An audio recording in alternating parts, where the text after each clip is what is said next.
When Daniel's thriving cafe and 10 years of hard work are stolen by his wife's scheming childhood friend, Mark, his world falls apart.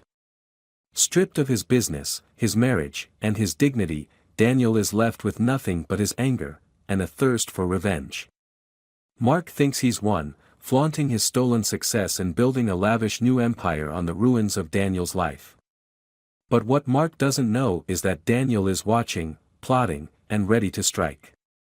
Through a carefully planned web of deception, Daniel infiltrates Mark's new high-end restaurant venture, sabotaging it piece by piece. As Mark's empire crumbles, Daniel savors every moment of retribution, until a shocking revelation about his wife, Laura, turns everything on its head. The betrayal runs deeper than Daniel ever imagined, forcing him to confront the devastating truth: Mark wasn't the only one who betrayed him. This is a gripping story of betrayal, calculated revenge, and the unexpected twists that prove justice isn't always clean, and vengeance never comes without a price. I never imagined how quickly a life built on trust and hard work could crumble. For 10 years, my wife Laura and I poured every ounce of our energy into our cafe. It wasn't just a business, it was our dream. We named it the Morning Hearth, a cozy little spot tucked in a bustling part of the city where the aroma of fresh coffee and warm pastries greeted customers like an old friend. People came to us not just for the food, but for the comfort. Laura handled the books, I handled the kitchen, and together we created something special. People came to celebrate milestones, birthdays, anniversaries, even engagements. The cafe became a community space, the kind of place where customers knew your name, and we knew theirs. We started small, with nothing but a personal loan Laura had saved from her previous job and a lot of grit. We didn't splurge on anything we didn't need, didn't take vacations, didn't upgrade our old car. Every dime we made went back into the business. Slowly but surely, we grew. It wasn't easy, but it was worth it. By year 5, we'd paid off the loan. By year 7, we were turning a decent profit. And by year 10, we were finally considering expanding. Nothing huge, just maybe hiring more staff or opening a second location in another part of the city. That's when Mark showed up. Mark was an old friend of Laura's. I'd heard her talk about him before, how they grew up together, how he'd always been the life of the party, how he was practically family. I had nothing against the guy, but I didn't know him well. He hadn't been in our lives for years, so it felt strange when he suddenly reappeared, strolling into the cafe one morning like he owned the place. "Laura," he said, arms wide open as he hugged her like they were still in high school. "Look at you. It's been forever." Laura's face lit up when she saw him. "Mark. Oh my God, what are you doing here?" They laughed, they caught up, they reminisced. I stood behind the counter, pretending to be busy cleaning a coffee machine, but I was listening. Something about Mark immediately rubbed me the wrong way. He was too polished, too slick. He wore an expensive suit, flashed a Rolex when he reached for his coffee, and smiled like someone who always got what he wanted. He started coming by regularly, always during slow hours, always staying just long enough to talk about ideas for our cafe. "You've got something special here," he'd say, sipping his latte. "But you're thinking too small. You could really make this big, you know. Franchise it, open 5 locations, maybe 10. I know investors who would jump on this." At first, I brushed him off. I didn't want a franchise. I didn't want a corporate empire. I just wanted to run my little cafe, the way Laura and I had always done. But Mark was persistent. One night, after closing, Laura brought it up. "I think we should at least hear him out," she said, sitting across from me at one of our tables. "He's done so well for himself, Daniel. Maybe he really can help us grow." "I don't trust him," I replied, keeping my voice calm but firm. "I don't like the way he talks about this place, like it's some untapped goldmine instead of. I don't know, ours." Laura sighed. "He's not trying to take it away from us. He's trying to help us. He's my friend, Daniel. He wouldn't hurt us. I wanted to argue, but I could see how much it meant to her. She had always been the more ambitious one between us. While I was content with what we had, she dreamed of something bigger, something lasting. Eventually, I gave in. We started having meetings with Mark. He painted a picture of success so dazzling it was hard not to get caught up in it. He talked about branding, investors, expansion strategies. He promised us the world, and Laura believed him completely. I remained skeptical, but I didn't want to hold her back. The trouble started with the paperwork. Mark insisted on creating a formal partnership. Just to make the process easier, he said. If we're going to work together, we need to have everything in writing. I didn't like it, but I signed. Laura signed too, excited about the future. And just like that, Mark became a co-owner of the Morning Hearth. At first, nothing changed. Mark handled the business side of things while I kept running the kitchen. Laura divided her time between the two of us, trying to mediate whenever tensions arose. And tensions did arise. Mark had big ideas that didn't align with the spirit of our cafe. He wanted to raise prices, replace our homemade pastries with outsourced goods, and cut costs wherever he could. This isn't just a cafe anymore, he'd say. It's a brand. You need to think like a businessman, Daniel, not a baker. I hated him for saying that. But worse than the anger was the growing distance between Laura and me. She started taking Mark's side in arguments, saying I was being stubborn, unwilling to adapt. The final blow came 6 months later. I showed up one morning to find the doors locked and a foreclosure notice pinned to the glass. My heart sank as I read the words, trying to make sense of it. When I confronted Mark, he shrugged. It's business, he said, as if that explained everything. What do you mean it's business? I shouted. This is my life. My work. You can't just. Actually, I can, he interrupted, his tone infuriatingly calm. You signed the contract. Remember? I bought out your share last month. Legally, you're no longer an owner. Didn't Laura tell you? Laura. I couldn't believe it. She stood there beside him, tears streaming down her face, but she didn't say a word. My wife. My partner. My best friend. She had known about this, and she hadn't stopped it. I didn't know it would end like this, she whispered, her voice trembling. I thought it was for the best. For the best? How could she possibly think this was for the best? I stormed out, too angry to stay, too heartbroken to fight. Mark sold the cafe within weeks. It became another corporate coffee shop, the kind I'd always hated, the kind that sucked the soul out of small neighborhoods. Laura stayed with him. She said it wasn't like that, that she didn't leave me for him, but what did it matter? She chose him over me. Over us. I lost everything. My business. My wife. My home. For weeks, I wandered around in a fog of despair. I stayed in a cheap motel, too ashamed to call my family or friends. I thought about giving up more times than I care to admit. But in the quiet of those long, sleepless nights, a new emotion began to replace the sadness. Anger. Mark had stolen my life. He had stolen everything I cared about. And if he thought he was going to get away with it, he had no idea who he was dealing with. Mark thought he'd won. He thought he could steal my cafe, my livelihood, and my wife, and I'd just disappear quietly. For a while, I almost did. But the more I sat in that dingy motel room, staring at the cracked ceiling, the more I realized I couldn't let him get away with it. I didn't just want to get back on my feet, I wanted revenge. The kind of revenge that would make Mark wish he'd never crossed me.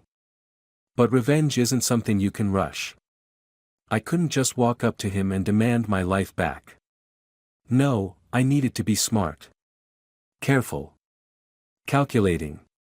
And if there was one thing Mark was bad at, it was covering his tracks. He was too arrogant, too confident that he was untouchable. That was his weakness. I started with research. Late at night, when the motel was quiet and the only light in the room came from my laptop screen, I started digging into Mark's life. It wasn't hard. He practically lived online, flaunting his wealth and success for the world to see. His Instagram was full of photos of him lounging in luxury, sipping champagne on yachts, posing next to sports cars, and grinning at high-end restaurants. But it wasn't just the photos. It was the captions.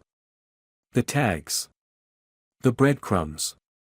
Mark was the kind of guy who didn't just show off, he made sure everyone knew exactly where he was, who he was with, and what he was doing. That's how I learned about the restaurant. Mark wasn't just sitting on the money he made from selling my cafe, he was using it to fund his next venture, a high-end, fine dining restaurant in the heart of the city. He called it Echelon, a pretentious name if I'd ever heard one. He'd bought out a prime piece of real estate and was pouring money into renovations, marketing, and hiring a team of celebrity chefs. From the looks of it, Echelon was going to be the crown jewel in Mark's empire. I knew then and there that Echelon was going to be the key to his downfall. The first step was finding out everything I could about the restaurant. I combed through every post, every article, every public record I could find. I learned who Mark was hiring, what suppliers he was using, and even which investors he was courting. I knew his opening night was scheduled to be a massive, star-studded event, a launch party that would put him on the map as one of the city's elite. I also knew that Mark was overextending himself. He'd sunk almost all the money he made from the cafe into this project, and he was counting on a big splash to secure more investors and keep the momentum going. If anything went wrong, if the launch failed, he wouldn't just lose his restaurant. He'd lose his reputation. That was my target. The next step was getting close to Mark without him knowing it was me. I couldn't risk confronting him directly, he'd see me coming from a mile away. Instead, I created a new identity. Meet Edward Carlisle. Edward was everything Mark admired, wealthy, powerful, and well-connected. I built him from scratch, using fake LinkedIn and social media profiles to create a believable persona. Edward was a venture capitalist specializing in hospitality, a man with a reputation for turning struggling businesses into goldmines. Mark took the bait almost immediately. All it took was a single LinkedIn message. Mark, I've been following your work and am incredibly impressed with your vision for Echelon. I believe we share a similar outlook on business and would love the opportunity to discuss a potential partnership. Within hours, Mark replied. Edward. I'm honored to hear from someone of your caliber. Let's set up a meeting, I think we could do great things together. Of course, there would be no meeting. I didn't need to meet Mark in person to manipulate him. Everything I needed to do could be done from behind a screen, and Mark would be none the wiser. Over the next few weeks, I played the long game. I fed Mark exactly what he wanted to hear, painting myself as a high-rolling investor who was ready to throw money at his restaurant. I promised him resources, connections, and influence. All I needed, I told him, was to see proof of his vision, plans, contracts, and financials. He sent me everything. I couldn't believe how easy it was. Mark's arrogance blinded him to the most basic rules of business. He handed over sensitive documents without hesitation, desperate to impress me. He didn't even stop to question why I never showed up in person or why our meetings were always delayed. That's how I learned the truth about Mark's operation. On paper, Echelon looked impressive. But the reality was far shakier. Mark was hemorrhaging money on renovations and struggling to secure reliable suppliers. Worse, he'd overpromised his investors, inflating the restaurant's projected profits to reel them in.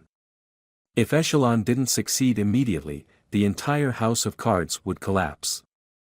I couldn't have asked for a better setup. The third step was sabotage. Mark's biggest weakness was his launch party.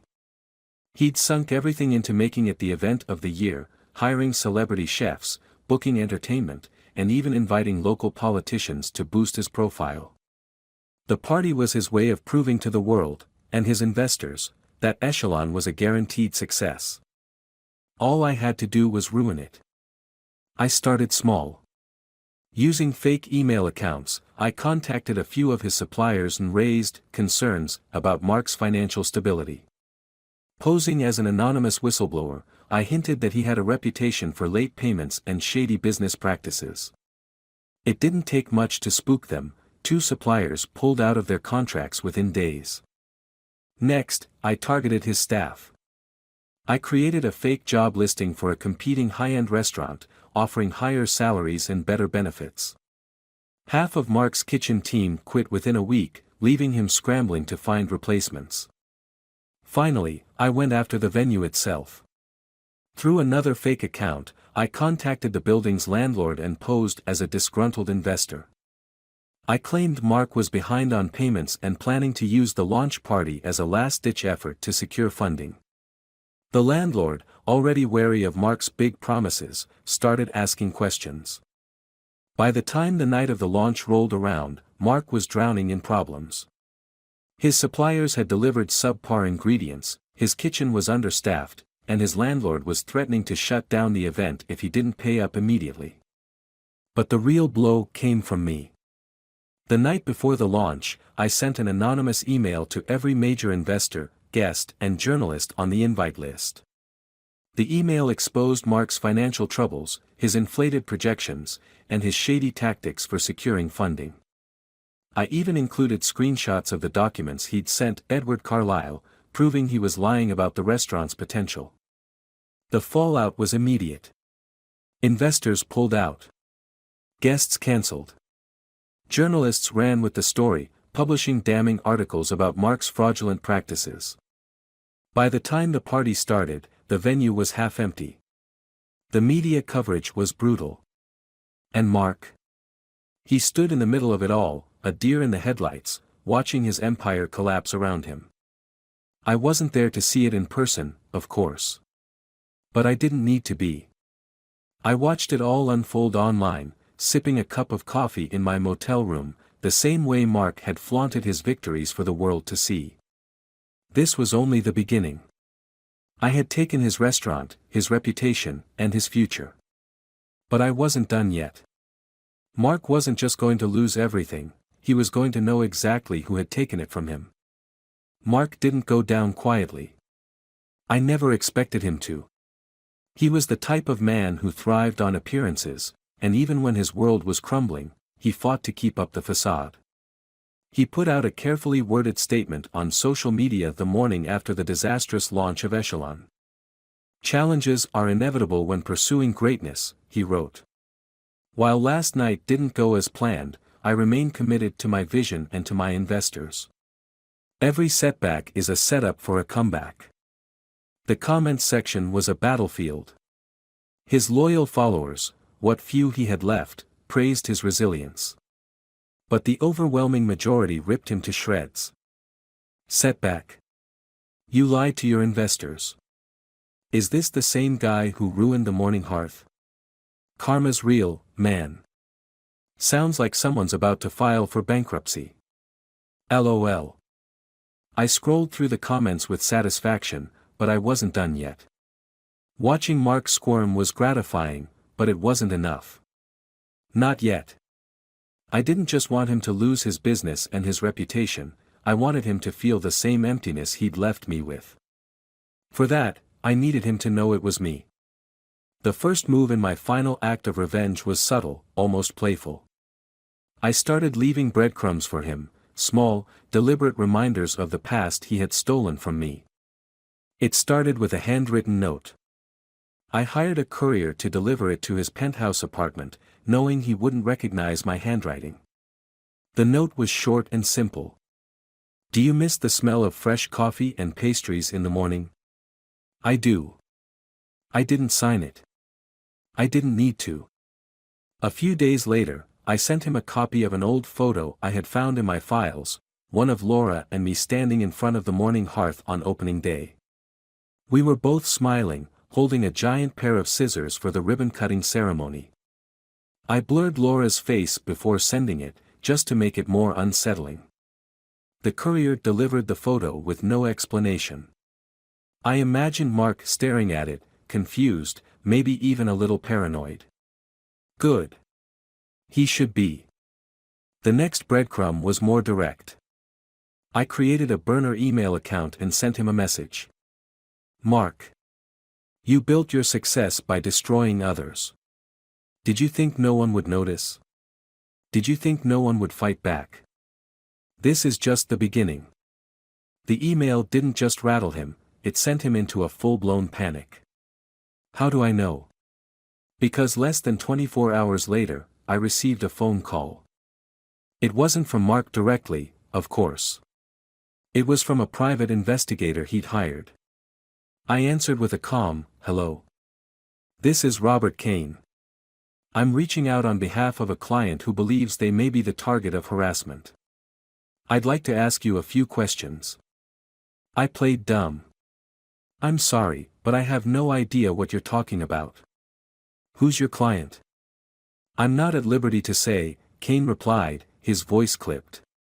"But if you've recently sent any messages, packages, or other forms of communication to someone regarding past business dealings, I strongly recommend you stop." "I think you have the wrong number," I said, feigning confusion. "I'm just a regular guy trying to get through my day. Good luck with your case." I hung up before he could press further. Mark was scared. Perfect. That meant he was vulnerable. As much as I enjoyed tormenting him from the shadows, I knew it was time to escalate. My breadcrumbs weren't just a way to rattle Mark, they were also a warning. I wanted him to know I was coming for him, so when the final blow landed, he'd understand exactly why. My opportunity came when I discovered something surprising: Mark wasn't done trying to salvage Echelon. Despite the disastrous launch, he was scrambling to find new investors. He'd even secured a meeting with a major private equity firm that specialized in rescuing failing ventures. If Mark convinced them to invest, it wouldn't save his reputation, but it might save his restaurant. And that wasn't something I could allow. The meeting was scheduled to take place at an exclusive golf club on the edge of the city. I wasn't a member, of course, but that didn't matter. I had no intention of attending the meeting. Instead, I set a trap. Using the same burner email I'd used to torment Mark, I reached out to one of the firm's partners. To whom it may concern. I thought you might be interested in knowing the truth about the man you're meeting with tomorrow. Mark Reed has a history of fraudulent business practices, as well as a pattern of driving businesses into the ground for personal gain. Attached, you'll find documents that prove he inflated projections for Echelon to secure funding from investors, many of whom have already lost their money. Proceed with caution. I attached copies of the very documents Mark had sent Edward Carlyle during our fake negotiations. Documents that showed how Mark had lied about Echelon's profitability. The next day, I watched from afar as the fallout began. Mark arrived at the golf club dressed to impress, but he didn't stay long. Less than 20 minutes after his meeting was supposed to begin, he stormed out, his face red with anger. He pulled out his phone, barking into it as he walked to his car. I couldn't hear him, but I didn't need to. I knew exactly what had happened. The firm had confronted him with the documents, demanding an explanation. Mark, being Mark, probably tried to talk his way out of it. But there's no talking your way out of cold, hard evidence. The private equity firm released a statement that evening, distancing themselves from Mark and his questionable business practices.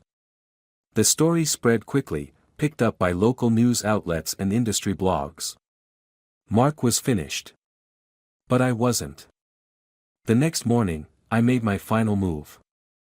I reached out to Mark directly this time, no burner accounts, no fake identities. Just me. I sent him an email with a single line. "How does it feel to lose everything?" His response came almost immediately. "Who is this? What do you want from me?" I smiled as I typed my reply. "You already know who I am, Mark. And I don't want anything from you. I just wanted you to feel what it's like to lose everything you care about. The way you did to me. I hit send and waited. Minutes later, my phone buzzed with a call. It was Mark. I let it go to voicemail. Mark didn't stop calling. Over the next several days, my phone buzzed relentlessly with his name flashing on the screen. He left voicemail after voicemail, some angry, some desperate, all filled with demands for answers. Daniel, I know it's you. Don't play games with me. What do you think you're accomplishing? You've made your point. Congratulations. Now leave me the hell alone. Listen, if you stop this now, I'll make you an offer. I'll pay you. Is that what you want? Money? Just name your price. Daniel, please. Call me back. We can fix this. I'll fix it. I'll do anything. His voice cracked in the last one. He sounded broken. Good. That was the point, wasn't it? To make him suffer the way he made me suffer. But the more I listened to those voicemails, the more something began to gnaw at me, a feeling I couldn't quite name. It wasn't regret, exactly. I didn't regret what I'd done. Mark deserved every ounce of pain I'd dealt him. But as his pleas became more frantic, more pathetic, I began to wonder if maybe I'd gone too far. Not for him, he was a snake, through and through, but for myself. Revenge had consumed me. I'd spent months tearing Mark's life apart, but for what? I didn't have my cafe back. I didn't have Laura back. And no amount of vengeance would fill the hole they'd left behind. I decided to call him back. Not to apologize, never that, but to put an end to the game. When I dialed his number, Mark picked up on the first ring. Daniel, he said, his voice a mix of relief and anger. Finally. We need to talk. I stayed silent for a moment, letting him stew. Then I said, talk. You're out of your mind, he snapped. Do you even realize what you've done? My investors are gone. My reputation is in the gutter. I can't even step outside without someone looking at me like I'm some kind of crook. Maybe because you are a crook, Mark, I said calmly. He faltered. Look, I made mistakes, okay? But this is insane. You've ruined me. No, Mark, I said. You ruined yourself. I just gave you a little push. He was silent for a long moment. Then, in a voice so quiet I almost didn't hear it, he said, I'll fix it. I'll make it right. I laughed bitterly. There's nothing you can fix, Mark. It's already done. No, he said, louder now, more insistent. I mean it. I'll fix everything. The cafe, Laura, all of it. Just meet me. Please. That caught me off guard. Why would I meet you? Because there's something you don't know, he said. Something you need to hear. Face to face. Against my better judgment, I agreed to meet him. I told myself it was because I wanted closure, but the truth was, I was curious. What could Mark possibly say that I didn't already know? He chose a neutral location, a small park on the outskirts of the city. When I arrived, he was already there, sitting on a bench beneath a gnarled oak tree. He looked nothing like the confident, polished man who had walked into my cafe a year ago. His suit was wrinkled, his hair unkempt, and his eyes sunken with exhaustion. Daniel, he said as I approached. He stood, hesitant, as if unsure whether I was about to punch him. Mark, I said flatly. Talk. He gestured to the bench. Can we sit? I'm fine standing. He sighed, rubbing the back of his neck. Look, I know I can't undo what I did. I screwed you over. I betrayed your trust. I took everything from you, and I'm sorry. I raised an eyebrow. That's it? An apology? No, he said quickly. That's not all. There's more.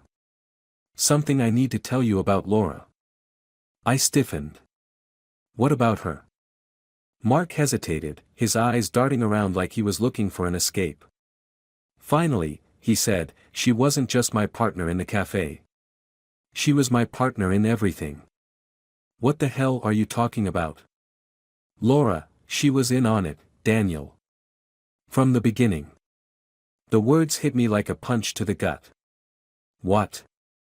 It was her idea, he said, his voice trembling. She came to me. She said you were holding her back, that she wanted more than just a little cafe in the corner of the city. She said if I helped her get rid of you, we could build something bigger together. I stared at him, my mind racing. You're lying. I'm not, he insisted. Why do you think she didn't fight me when I pushed you out? Why do you think she stayed after everything fell apart? She wasn't just with me, Daniel. She was using me, just like she used you. I wanted to call him a liar, to punch him in the face and walk away. But deep down, I knew he was telling the truth.